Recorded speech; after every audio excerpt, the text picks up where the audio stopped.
আসসালামু আলাইকুম ভিউয়ার্স, আশা করি আল্লাহর রহমতে ভালোই আছেন।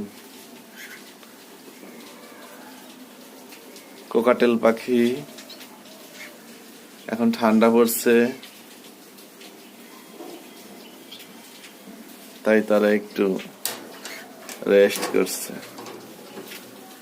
বৃষ্টির সময় ওরা নিশ্চুপ থাকে। মিঠু মিঠু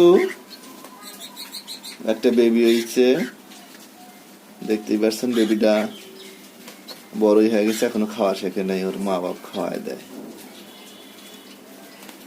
পাশাপাশি এই যে দেখতে পাচ্ছেন আমার গোল্ডেন ফিন্স খুব স্বাচ্ছন্দ্য ভাবে ঘুরে বেড়াচ্ছে।